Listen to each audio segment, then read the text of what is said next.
ॐ गणेशाय नमः। ॐ श्री गुरुवे नमः। ॐ नमः शिवाय।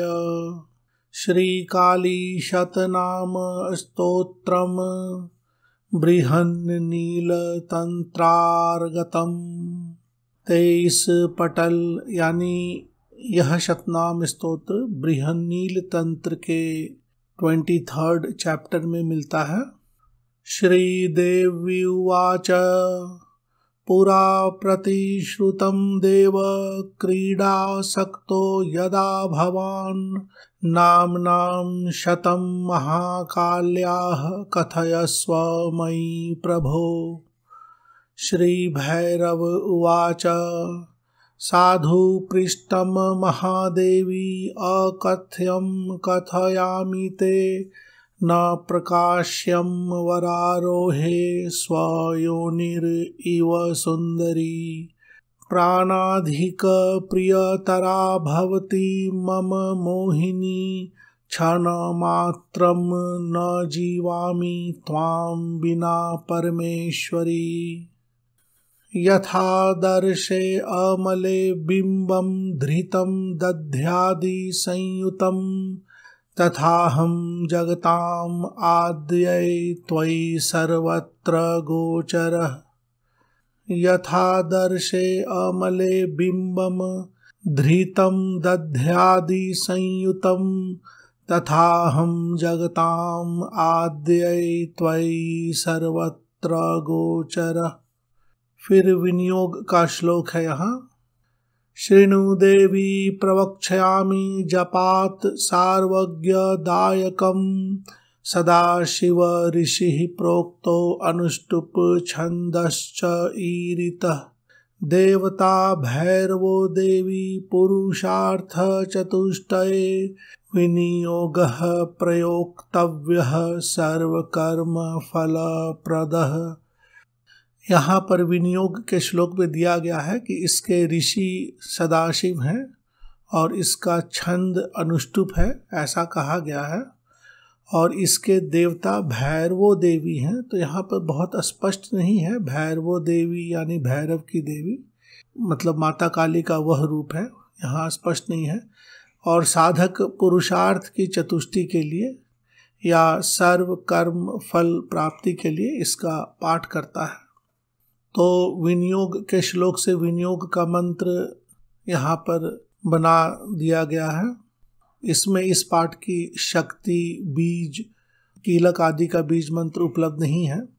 विनियोगः ॐ अस्य श्री महाकाली शतनाम स्तोत्रस्य सदाशिव ऋषिः अनुष्टुप छन्दः महाकाली देवता पुरुषार्थ चतुष्टये प्राप्त्यर्थे पाठे विनियोगः।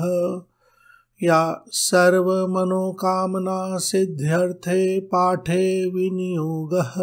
तो इस तरह से कोई भी एक मनोकामना को लेकर के विनियोग कर ले सकते हैं।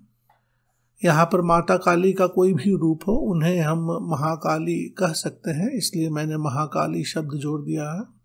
फिर विनियोग आदि के बाद अगर न्यास है तो आप न्यास कर सकते हैं। अगर इस शतनाम का अलग से न्यास उपलब्ध न हो और आपकी बहुत ज़्यादा इच्छा हो तो आप माता काली के क्रीम बीज से न्यास कर सकते हैं, या उनके षड दीर्घ क्रीम बीज यानी क्राम क्रीम क्रूम क्रैम क्रौम क्रह बीज से भी आप कर न्यास, हृदय आदि न्यास कर सकते हैं। उसके बाद माता काली का एक ध्यान कर लें, जैसी सुविधा हो, समय हो, पूजन कर लें, मंत्र जप आदि कर लें। फिर शतनाम का पाठ, मूल शतनाम का ही पाठ करें।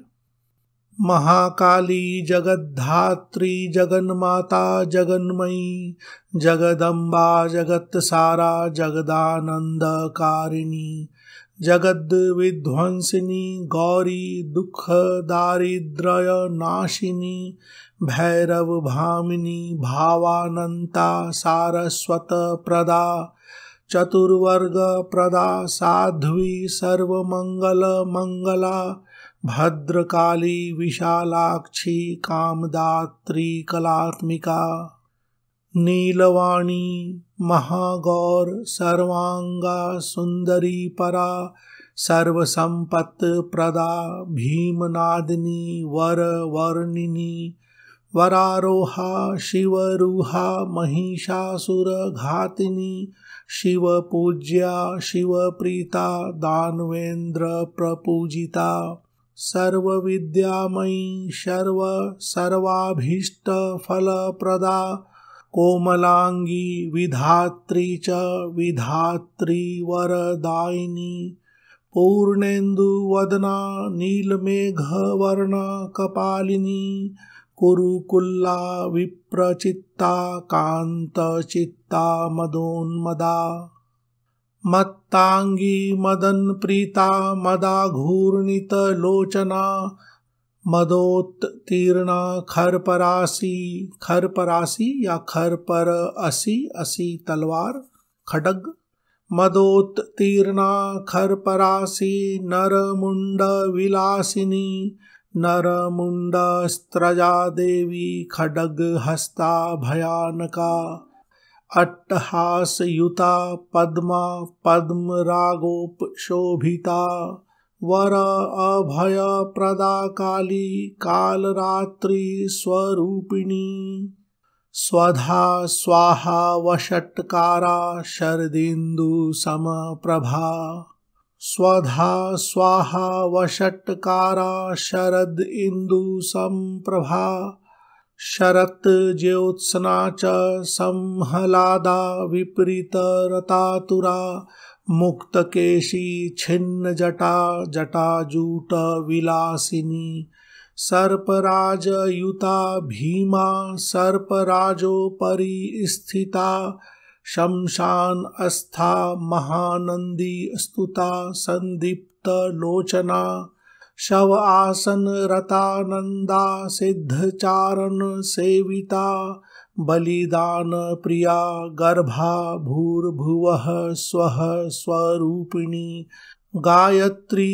चैव सावित्री महानील सरस्वती लक्ष्मीर्लक्षण संयुक्ता सर्वलक्षण लक्षिता व्याघ्र चर्मावृता मेध्या त्रिवली वलयांचिता गंधर्वैः संस्तुता साही तथा चेन्दा महापरा पवित्रा परमा माया महामाया महोदया।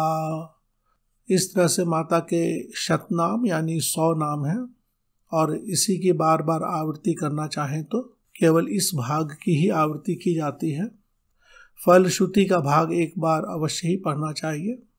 उस पाठ से संबंधित बहुत सी गुप्त जानकारी फलश्रुति के भाग में होती है।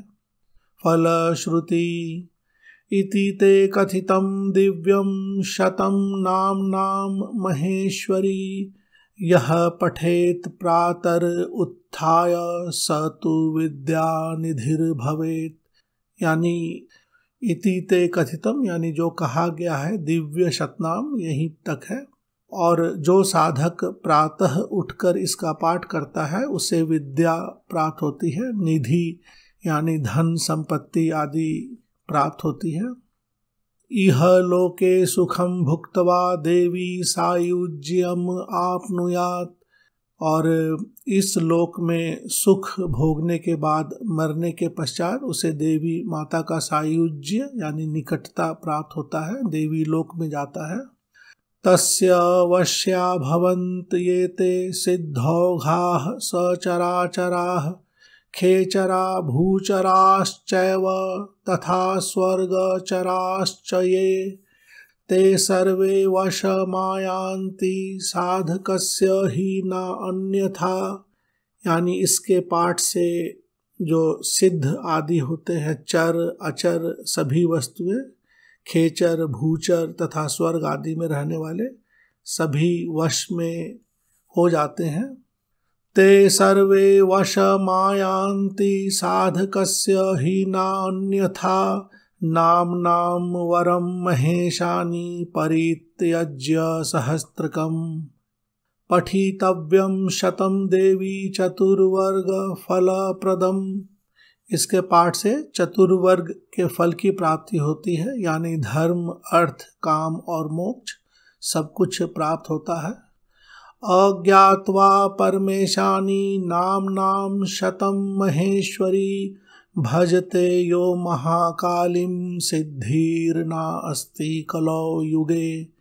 यानी इन नामों से अज्ञात होकर के जो माता का भजन आदि करता है उसे इस कलयुग में सिद्धि प्राप्त नहीं होती है। यानी इस तरह के श्लोक के कहने का अर्थ यह होता है कि माता का भजन पूजन जब भी करें, मंत्र जप आदि जब भी करें, तो उनके कुछ इस तरह के शतनाम, अष्टोत्तर शतनाम का पाठ अवश्य ही करना चाहिए। अज्ञात्वा परमेशानी नाम शतम महेश्वरी भजते यो महाकालिम सिद्धिर्ना अस्ति कलौ युगे प्रपठेत प्रयतो भक्तया तस्य पुण्यफलं शृणु लक्ष वर्ष सहस्त्रस्य काली पूजा फलम भवेत। यानी जो इस तरह से पाठ करता है उसे लाखों लाखों वर्ष तक माता काली के पूजन का फल प्राप्त होता है। यही बात दुर्गा सप्तशती में भी कहा गया है, जहाँ महाकाली, महासरस्वती, महालक्ष्मी रूप में माता दुर्गा के सप्तशती का पाठ किया जाता है।